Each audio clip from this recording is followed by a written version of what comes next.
Il progetto Gateway tradotto integralmente in italiano, un approccio scientifico alla parapsicologia.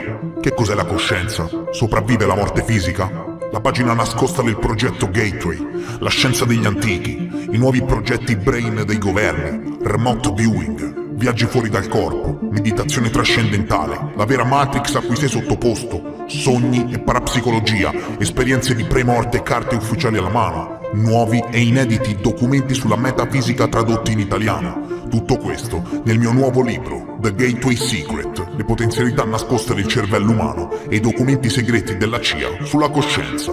Molto presto, fuori ovunque.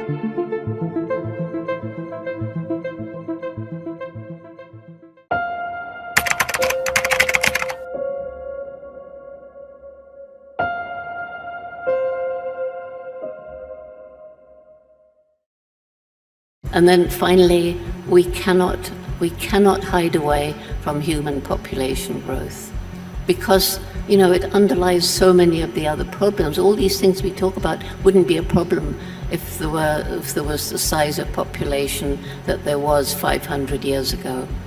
Wouldn't be a problem if there was the size of population that there was 500 years ago. Wouldn't be a problem if there was the size of population that there was 500 years ago. Incredibili affermazioni da parte della famosa antropologa Jane Goodall. Sinceramente, da una studiosa di fama mondiale come lei non me lo aspettavo. Famosissima studiosa e antropologa che studia da 50 anni gli scimpanzé. È grazie a lei se conosciamo tanti aspetti della vita sociale di questi primati. Parliamo forse dell'esponente di spicco a livello mondiale per l'impegno ambientale, un'antropologa fra le più importanti al mondo. Perché ha fatto un'affermazione del genere? Oggi, signori, mi concentro in ogni minimo dettaglio, studi ufficiali alla mano, sul problema del sovraffollamento globale e cercherò di capire se, soprattutto, esiste un problema del sovraffollamento globale. Cercherò di capire se siamo davvero in troppi o parliamo di agende nascoste che hanno scopi ben diversi da quelli proclamati della lotta al cambiamento climatico e allo sfruttamento delle risorse. Ma cerchiamo di non prendere le cose fuori contesto, ok? In che contesto sono state dette quelle cose? Che cos'è il World Economic Forum? In realtà, signori, quello che viene fatto lì è un discorso molto importante, ok? L'antropologa parla del ripristino dei terreni agricoli in Africa, della deforestazione di intere regioni importantissime per l'ecosistema mondiale, della flora e della fauna. Ci racconta in che modo ogni minuscolo essere vivente è interconnesso a quelli più grandi. Parla dei danni dell'espansione umana, condanna anche la corruzione. Voglio dire, tutto bene? No, tutto bene. Sì, tutto bene, fino a che, ad un certo punto, parla di quello che, secondo lei, è il problema più grande, ovvero la crescita demografica esponenziale. Dice che tutti i problemi che reputiamo problemi non sarebbero problemi se la popolazione umana fosse quella di 500 anni fa. Ora, per piacere, ok? Un attimo, ragioniamo insieme e cerchiamo di arrivare al punto. Vi farò capire perché quello che dice, intanto, è sbagliato proprio dal punto di vista scientifico e in secondo luogo vi farò capire perché è profondamente inquietante. Ma che cos'è il World Economic Forum? Il World Economic Forum non è altro che un'organizzazione internazionale non governativa che collabora sia con il settore pubblico che con quello privato ed è stata fondata il 24 gennaio del 71 dall'ingegnere tedesco Klaus Schwab, il burattinaio. La fondazione, che è finanziata in gran parte dalle sue 1000 aziende associate, tipicamente imprese globali, multinazionali, con oltre 5 miliardi di dollari di fatturato e da sussidi pubblici, vede la propria missione come quella di migliorare lo stato del mondo impegnando leader aziendali, politici, accademici e di altro tipo della società moderna per modellare le agende globali, regionali e industriali. Nella missione pubblica e dichiarata del World Economic Forum si fa proprio testo a queste agende, ok? Industriali, regionali e globali. È noto soprattutto, e non vi dirò niente di nuovo, per il suo incontro annuale che si tiene alla fine di gennaio a Davos, una località di montagna nella regione delle Alpi orientali della Svizzera che viene letteralmente sigillata durante gli incontri. A Davos si riuniscono circa 3.000 membri paganti e partecipanti ben selezionati, accuratamente selezionati, tra cui investitori, leader aziendali, leader politici, economisti, celebrità e giornalisti per un massimo di 5 giorni per discutere questioni globali in 500 sessioni. Lì Si può dire, signori, che si discute il futuro del mondo. Nel 2020 con vari antropologi e scienziati hanno discusso la bomba demografica e altre questioni molto inquietanti, strettamente correlate al futuro del nostro pianeta, ed è esattamente in questa occasione che l'antropologa Jane Goodall ha detto che la popolazione mondiale dovrebbe ritornare ai numeri del 1500, capito? Cosa dicono i numeri? Cosa dice la scienza? Io sono qui per proporvi la mia umile ricerca in merito. Il tasso di crescita della popolazione globale ha raggiunto il picco molto tempo fa. Il grafico che state guardando mostra la crescita della popolazione globale che ha raggiunto il picco nel 1962 e nel 1963 con un tasso di crescita annuo del 2,2%, ma da allora la crescita della popolazione mondiale si è dimezzata, ok? Si parla di tassi di crescita. È vero che nel 1800 eravamo solo 1 miliardo sul pianeta e che in 200 anni questo dato si è ingigantito, attualmente siamo 7 miliardi circa, ma questo tasso di crescita si è dimezzato e sta rallentando spaventosamente. Qui, dai siti ufficiali, dagli enti che a livello mondiale monitorano questi asset, qui per esempio siamo su ourworldindata.org, leggiamo che una domanda comune che ci viene posta è: la popolazione mondiale sta crescendo in modo esponenziale? E la risposta è no, capito? La risposta è no. Già a questo punto del video si potrebbe dire che quello che ha detto la dottoressa a Davos, a livello di tasso globale di crescita, è sbagliato. Ogni anno nascono dalle 130 alle 140 milioni di persone. Dai dati analitici ufficiali invece sappiamo che ogni anno muoiono circa 70 milioni di persone e grazie a questi dati sappiamo che il tasso di crescita non è tragico come ci riferisce l'antropologa.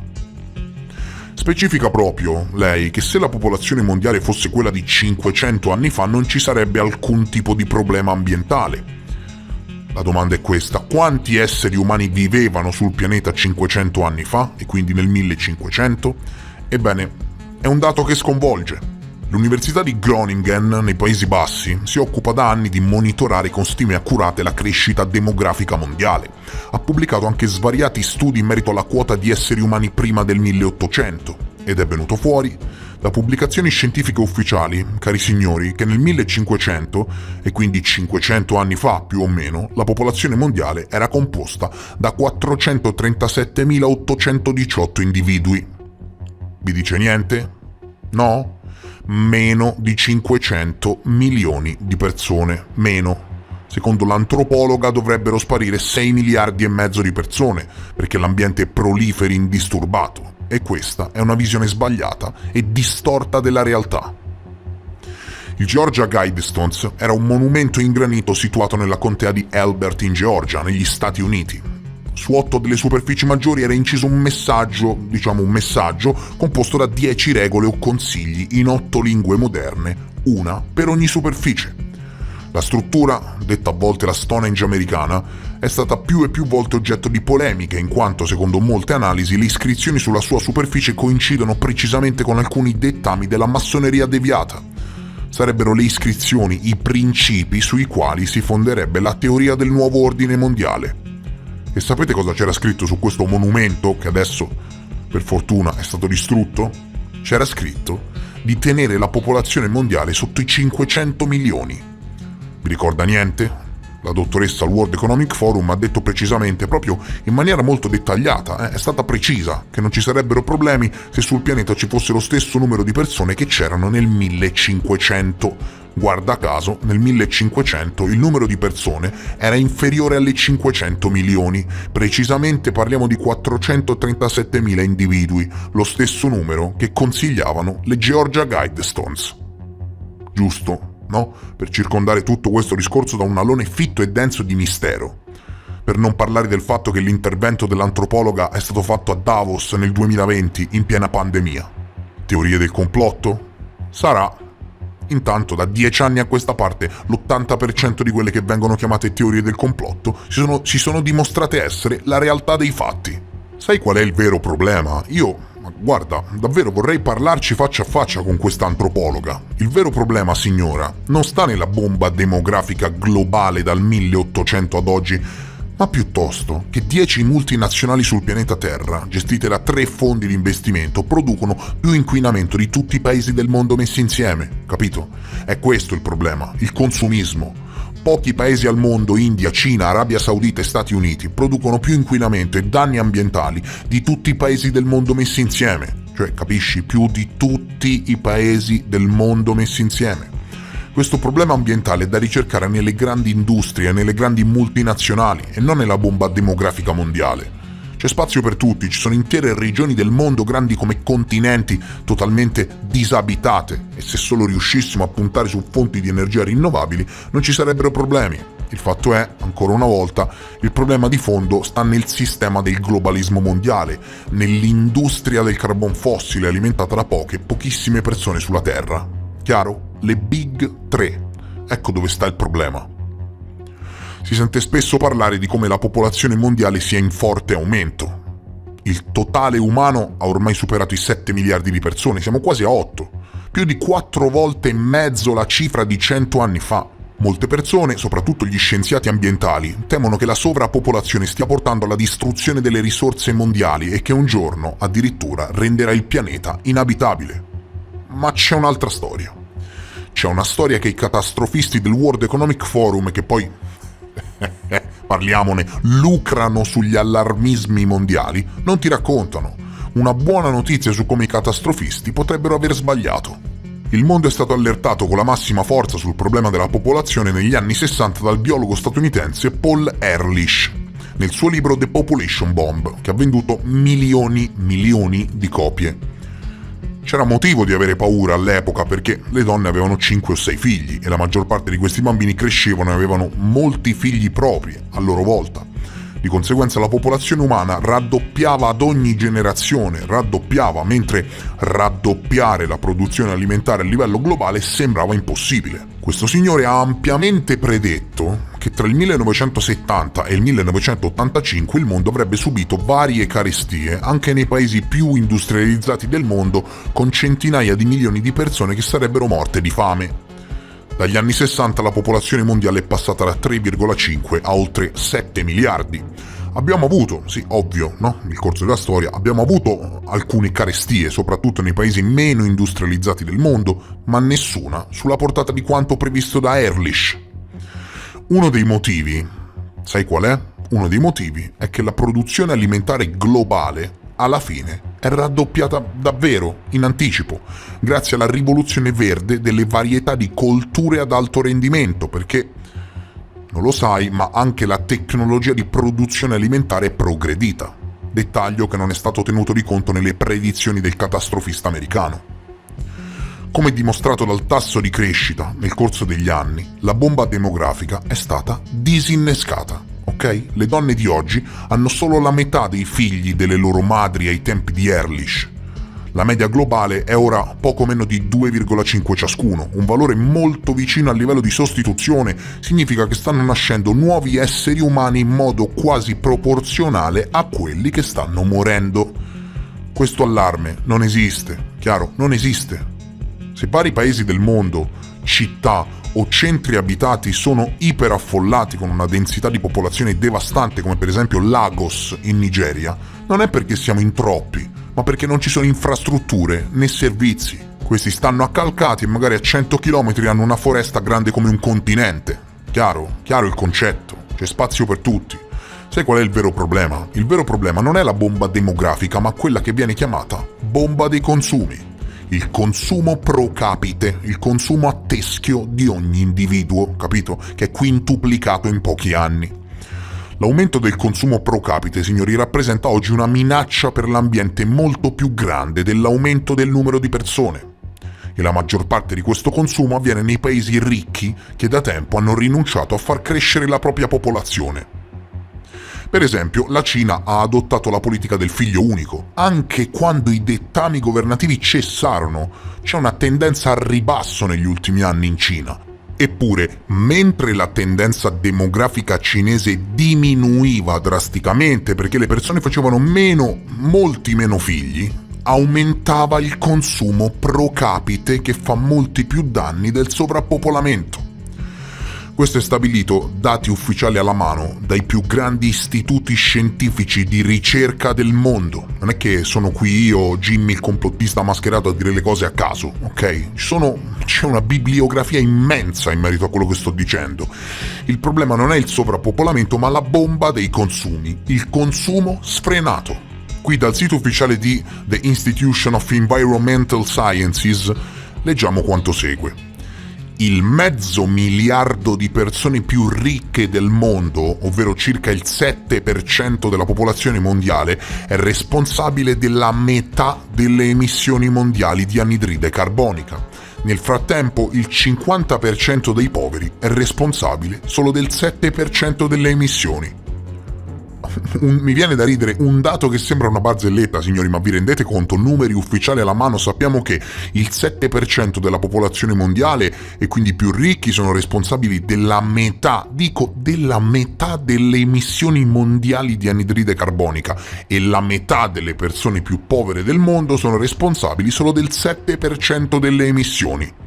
Dove sta il problema, quindi? No? Lo capirebbe anche un cervello di scoiattolo, no? La matematica è una scienza esatta.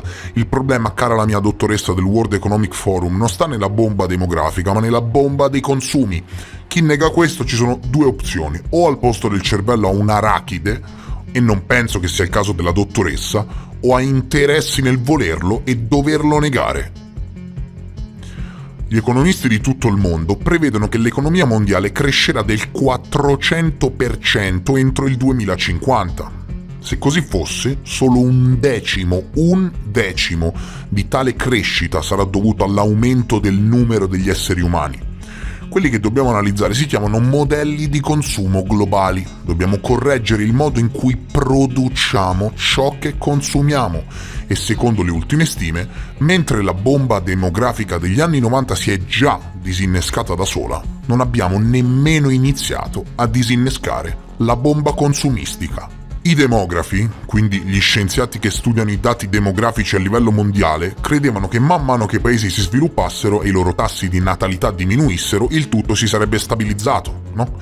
Ma l'evidenza è un'altra. L'evidenza della grande maggioranza dei paesi più industrializzati del mondo, che sono scesi a livello di sostituzione, è che non si fermano qui. Gli asset continuano a scendere, spesso fino ad una fertilità estremamente bassa, inferiore all'1,5%. Quello che state guardando, per esempio, è un mega articolo, una mega inchiesta delle Nazioni Unite che affronta il problema del crollo della natalità a livello mondiale e mette in guardia da una crisi di sottopopolazione. Hai capito bene? Scrivono che può sembrare confuso che i timori di una crisi di sottopopolazione stiano aumentando quando la popolazione mondiale è più che raddoppiata in soli 50 anni e il tasso di fertilità globale rimane al di sopra del cosiddetto livello di sostituzione di 2,1 nascite per donna. Ma con circa 2/3 della popolazione mondiale che ora vivono in un paese o in un'area con una fertilità inferiore a quella di sostituzione, insieme al numero crescente di stati che si confrontano con numeri di fertilità inferiori, le preoccupazioni relative alla sottopopolazione sono sempre più comuni. In realtà questo dice la scienza. Cioè, praticamente ci sono pochissime nascite rispetto a 50 anni fa. Chiaro, non nascono più bambini. E mi parli di tenere la popolazione mondiale sotto ai 500 milioni? Ma scusami, ma sei fuori di testa? Mi piacerebbe sapere cosa gli farebbero queste persone alle 6 miliardi e mezzo di eccedenze che rimangono, no? Ma esattamente, no? Poi, sulla base di che cosa vengono dette certe cose? Perché qui, fino a prova contraria, dimostro che il problema della bomba demografica è che non esiste una bomba demografica e che oltretutto ci giriamo dall'altra parte e diamo le spalle al problema. Il problema, come detto prima, è il consumo pro capite in ogni ambito, dallo sfruttamento dell'energia allo sfruttamento delle risorse, alle emissioni pro capite. Questo è il vero problema. Mi chiedo a questo punto perché il World Economic Forum, facendo leva sulla sensibilità delle persone, parlando di ambiente e poveri scimpanzé indifesi, voglia far passare il messaggio del problema della sovrappopolazione. Sai qual è la realtà? La realtà è che non esiste nessuna sovrappopolazione, non siamo in troppi, il problema è che ognuno di noi consuma troppo, che è ben diverso. E anche per oggi, signori, è tutto. Io spero davvero che il video vi sia piaciuto. Se è così, mi raccomando, vi chiedo cortesemente di supportare l'informazione indipendente, l'informazione libera, senza filtri, in Italia, con un semplice like. Ti basta poco, un like. E se sei nuovo e ti interessano i temi che affronto, iscriviti al canale. Io vi voglio bene, vi ringrazio per essere stati con me e vi rimando come sempre al prossimo episodio. Adieu!